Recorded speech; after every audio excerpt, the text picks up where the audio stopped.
सम्माननीय बंधुओं, आज हिंदुस्तान पेपर में हिंदी भाषा के ऊपर मैंने एक लेख पढ़ा।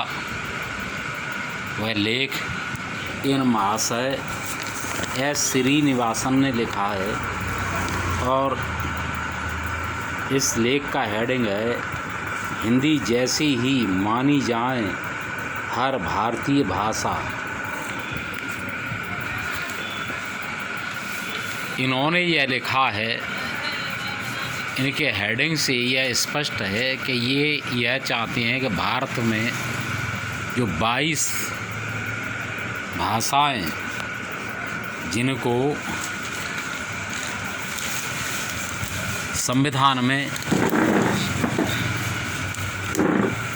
स्थान दिया गया है, उन सबको हिंदी के समान ही दर्जा प्राप्त हो और सहायता प्राप्त हो। इनकी इस मंशा से यह स्पष्ट होता है कि ये वामपंथी विचारधारा के हैं, यानी भारत को सशक्त होता हुआ नहीं देखना चाहते हैं। भारतीय एकता, अखंडता, प्रभुता और सशक्तिकरण इन्हें भारी खलता है।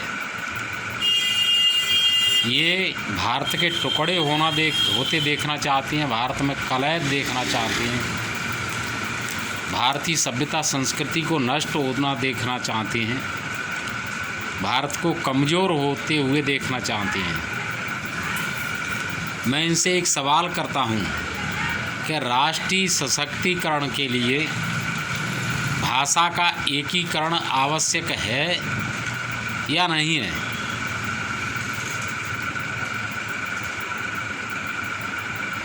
भारत की जो सर्वाधिक बड़ी भाषा है उसमें राष्ट्रीय भाषा बनने के सब गुण परिलक्षित होते हैं।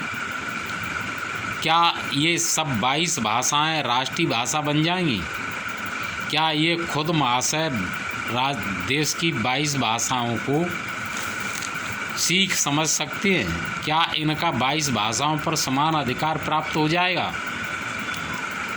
अरे देश का आम नागरिक एक ही भाषा को पारंगत होता है, 22 भाषाओं में पारंगत नहीं हो सकता है। और 22 भाषाएं लेकर के राष्ट्र कोई भी आगे नहीं बढ़ सकता है। दुनिया के जो भी शक्ति संपन्न देश हैं और धन संपन्न देश हैं, उनकी अपनी एक राष्ट्रभाषा है। भारत की दुर्दशा के पीछे कई कारण हैं, उनमें भाषा की विविधता और अंग्रेजी को अधिक सम्मान देना, अंग्रेजी को राष्ट्रभाषा का दर्जा देना, अंग्रेजी को संपर्क भाषा का दर्जा देना, अंग्रेजी में सरकारी कामकाज, अदालती कामकाज, विधायी कामकाज और व्यक्ति कामकाज, शिक्षा, उच्च शिक्षा के लिए अंग्रेजी की अनिवार्यता, यह भारत की दुर्दशा करे हुए है।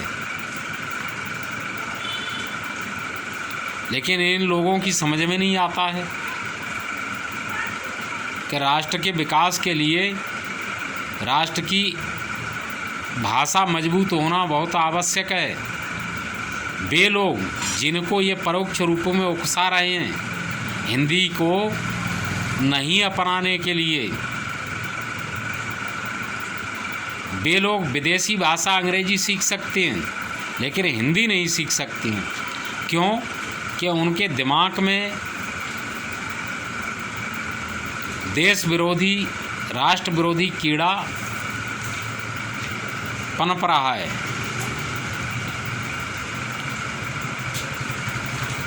वे यह भी कहते हैं कि गैर हिंदी भाषी राज्य जो हैं वो अधिक संपन्न हैं और हिंदी भाषी राज्य दीनहीन स्थिति में हैं।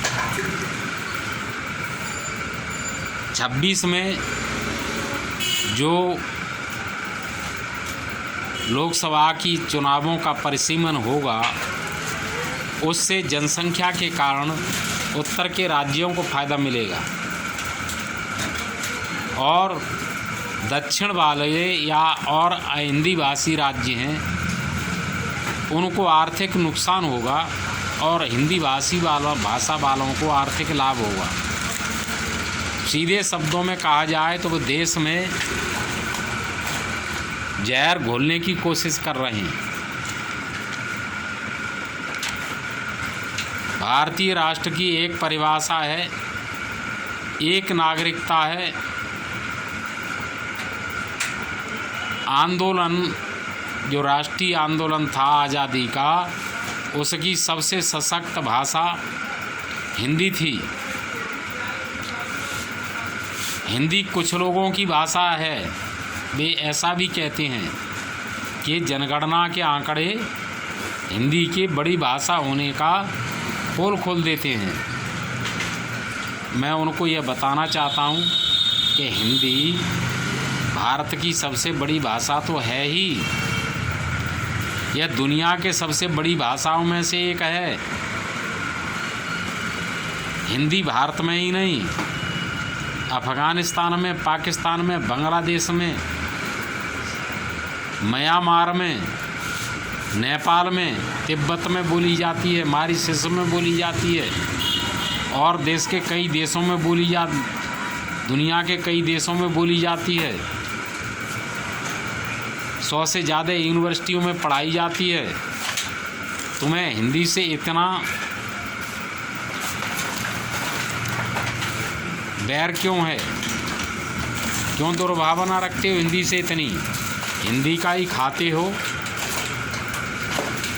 हिंदी से ही तुमको प्रसिद्धि प्राप्त है और हिंदी के पीछे तुम्हारी इतनी दुर्भावनाएं हैं। धिक्कार है तुम्हारे जैसे लोगों को कि तुम देश की एकता और अखंडता के विरोध में काम करते हो।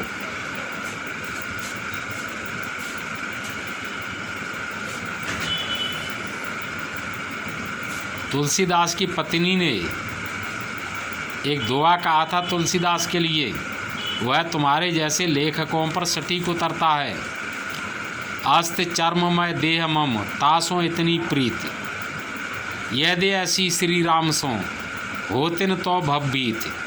तुम अपने दिमाग का, अपने ज्ञान का दुरुपयोग भारत के विरोध में जितना करते हो, उसका आधा भी भारतीय सभ्यता, संस्कृति, भारत की प्रभुता, एकता, संपन्नता के लिए करते होते तो आज भारत न जाने कहाँ का कहाँ पहुँच जाता। तुम विष के बीज बोते रहते हो। तुम्हारे जैसे लोगों को धिक्कार है। चुल्लू भर पानी में डूब करके मर जाना चाहिए। हिंदी के विकास को, प्रगति को कोई नहीं रोक सकता है। किसी की माँ ने ऐसा पूत नहीं जना है जो हिंदी के विकास के रथ के पहियों को रोक दे। सत्ता ने हमेशा हिंदी का विरोध किया है। तुम्हारे जैसे गद्दारों ने हमेशा हिंदी का विरोध किया है। क्या 1000 वर्ष के कार्यकाल में आप हिंदी के विकास को रोक पाए?